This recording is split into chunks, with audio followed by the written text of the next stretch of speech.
Hace un año exactamente, un 2 de febrero, el presidente Joe Biden firmó el decreto para desarrollar un plan regional que atendiera las causas de raíz de la migración desde los países de Centroamérica. Mecanismos también para manejar el flujo de migrantes y sus solicitudes de asilo. Y nació entonces, con ese decreto ejecutivo, el optimismo, incluso de que los legisladores demócratas y la Casa Blanca avanzarían con una reforma migratoria para regularizar a millones de personas en Estados Unidos, una deuda pendiente. Ha pasado un año, se dieron arrestos de migrantes en niveles récord, no hay reforma migratoria y en los esfuerzos legislativos se ha debilitado el impulso. Los temas por resolver no son fáciles, son complejos, no se resuelven de un día a otro, pero ¿cuál es el balance? Invitamos a Manuel Orozco, director del Programa de Migración y Desarrollo para Diálogo Interamericano en Washington. Hola Manuel, para que nos ayudes tú justamente con ese balance. ¿Qué se ha logrado a un año de haberse firmado el decreto?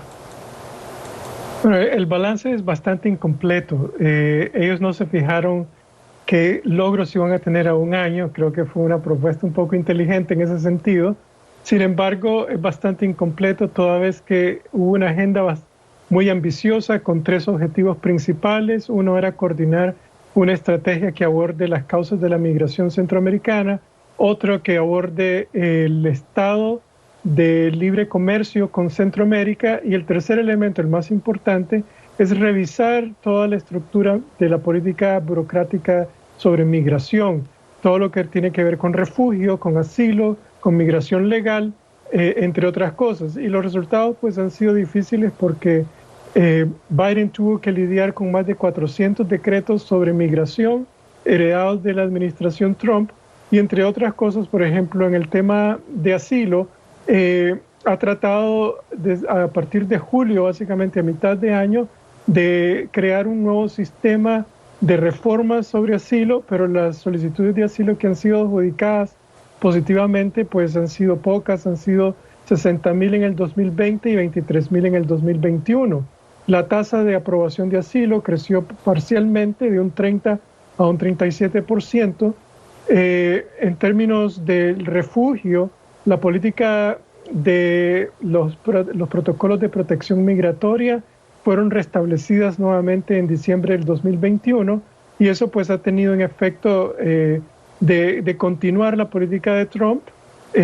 Igualmente la ley 42, que básicamente prevenía a gente que incluso con necesidad de asilo no fuera permitida entrar al país, tuvo como resultado que de 2,5 millones de personas que intentaron entrar durante el 2021, 1,5 millones fue excluida con base en la ley 42. Entonces, hay una serie de retos con los que se ha enfrentado la administración y pues el trabajo es incompleto.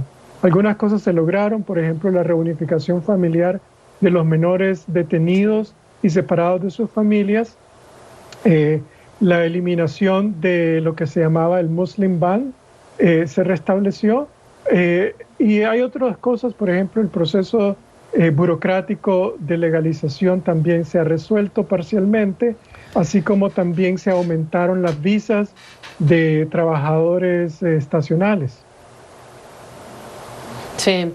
Ahora, Manuel, es muy difícil decir que se ha mitigado la migración viendo las cifras, pero en este 2022 también es muy difícil decir que se va a lograr mitigar por la vía de la prosperidad en los países centroamericanos, cuando sabemos que este es un año en el que se va a crecer menos de lo que se estaban recuperando las economías en 2021. ¿Qué estás viendo tú? Correcto. Es decir, estamos viendo dos cosas. En términos de la política de Biden, la estrategia de las causas migratorias tiene un componente de largo plazo y esto no va a abordar realmente la situación que está ocurriendo en el 2022. El problema del crecimiento económico en Centroamérica es crónico, es lento y la situación va a generar más migración. No va a ser como en el 2021, pero sí vamos a estar viendo que la gente va a seguir saliendo.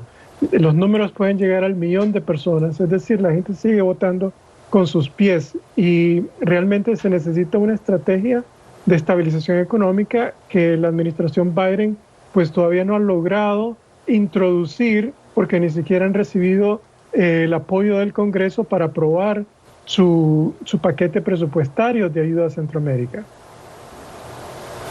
Exactamente, y de hecho agrego también que la decepción es en ambos lados de la frontera, y aquí estoy hablando de quienes esperan los Dreamers, de quienes han estado esperando desde la administración Obama que se cumpla la promesa de la regularización o legalización.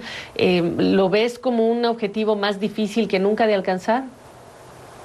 Bueno, yo creo que está bastante complicado, todo está en medio de esta maraña, de esta telaraña política de Washington, en donde el pleito polarizado ha venido a sacrificar el tema migratorio. DACA es un ejemplo. Las cortes básicamente dijeron que DACA era ilegal, y entonces ahora lo que está haciendo la administración Biden es crear todo un proceso de reglamentarización de DACA para que entonces no se puedan deportar a estos chicos. Sin embargo, es una situación de ansiedad, la gente se encuentra en el limbo. ¿Qué va a pasar conmigo? ¿Lo voy a lograr? Lo mismo con el TPS. Entraron más de 80,000 nicaragüenses este año, el año pasado, saliendo de la crisis política nicaragüense, y muchos están en un proceso de solicitud de asilo, pero no saben si va a haber un TPS para aquellos que no calificaron.